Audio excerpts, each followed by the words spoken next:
Jeff Link of Keller Williams Professionals Asheville is proud to present the Asheville Real Estate Podcast. Welcome to the April edition of our podcast. I'm your host, Joe Leininger, and we have a great show in store for you today to kick off the spring real estate season. Whether you're buying or selling, we'll help you separate fact from fiction when it comes to local home pricing. And you'll learn valuable tips that will save you both time and money during your next transaction. So stay with us. It's all coming up next. We're today with Jeff Link of Keller Williams Professionals Asheville. Thanks for joining us today, Jeff. Tell us what's going on right now in the Asheville real estate market. Joe, our spring market has kicked in, and we are seeing the market adjust to influences of spring. Serious buyers are entering the market and are evaluating their options, so this means inventory typically picks up this time of year as well. Buyers are entering the market with one eye on price and the other on the move-in dates. Lots of buyers like to move in the summertime or at least before school starts. They've got a lot to consider, and some have to juggle school schedules and balance their professional lives as well. As agents, we try to make it as easy as possible for our buyers, even when that means an after-hours showing or a weekend meeting. This is a really busy time of year for both buyers and sellers alike. Okay, thanks, Jeff. For a national perspective today, we're also joined by Terry Murphy, real estate author and CIO of U.S. Learning in Memphis, Tennessee. Terry's a regular contributor to both mortgage and real estate magazines. Terry, thanks for joining us today. What trends are you seeing nationally? Joe, the good news for buyers is that interest rates remain relatively steady across the board, and today's buyers are looking for the most value for their money, which always brings us to pricing property. The spring season can really set the tone for upcoming price movements. Terry, what kinds of things should we be looking for? Joe, as we phase into the second quarter, different issues impact how properties are priced. For example, new construction generally gears up after the winter months, and builders offer incentives to generate urgency for first-round buyers. Also, those property owners who failed to sell their property on their own are now using the services of a real estate professional. So more inventory generates more competition, which makes pricing more important than ever. Now, those sellers with overpriced homes are penalized the hardest because if they don't price their home right the first time on the market, they can lose both time and money as buyers go elsewhere. Okay, thanks, Terry. That's an interesting observation. Jeff, how do overpriced homes impact our local market? Overpriced properties impact us in several ways. As market specialists, we try to empower all of our buyers with the latest information on all homes for sale in their preferred area and price range. When sellers ask for a higher price than their property can justify, buyers start looking at available alternatives. In time, the home becomes shop-worn and can even scare off buyers if it remains on the market for too long. When the seller prices their home too high, it causes the buyers to justify another house, which may be priced correctly.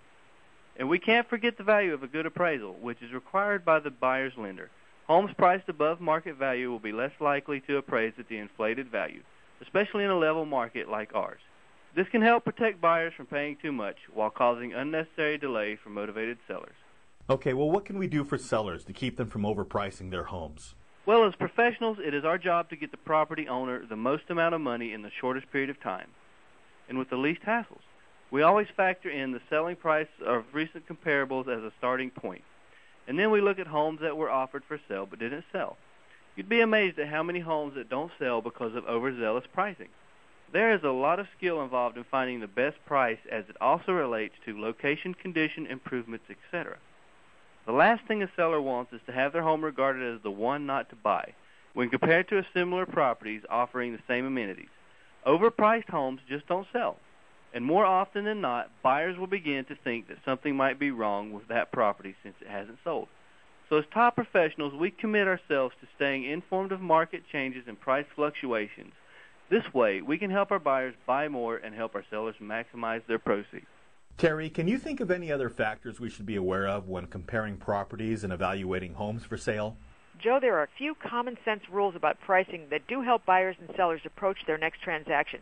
First, connect with a real estate professional who really keeps tabs on their market. Inventory changes and price fluctuations can be subtle, and a professional can bring you up to speed as to where the market is today and where it might be heading tomorrow. Now, secondly, sellers must remember that some improvements can be recovered, but other functional updates are expected and can't always be recovered penny for penny. Again, consulting with a knowledgeable realtor can help you maximize your proceeds. And Joe, the last tip, properties that sit on the market do so for several reasons. But the single biggest issue is almost always the same, that the property is overpriced for the marketplace at that time. If it's not selling and the condition and the access are good, then look to pricing as your barrier. Great advice, Terry. Thanks. Jeff, do you have anything else to add? Yes, Joe. I want to encourage our listeners by mentioning a couple of tools that are available online. These sites can help folks get a sense for what's available on the market today. AshevilleHomeValue.com is for sellers wanting an approximate value of their home, and AllAshevilleListings.com is an aid for the buyers in the search of their dream home. And remember, some 80% of all buyers look on the Internet when buying a home now. As you can see, we are well versed on how to use technology to help buyers and sellers find and sell homes. Okay, this was really great information for all of our listeners. Until next month when we do this again, I wanted to thank you both for sharing today. Thanks a lot. You bet, Joe. Yes, and we'll talk again next month. For more information on this podcast or for information on the Asheville real estate market, contact Jeff Link. You can reach Jeff at 828-279-6585, or you can find him online at jefflink.org. Until next month, thank you for listening to the Asheville Real Estate Podcast.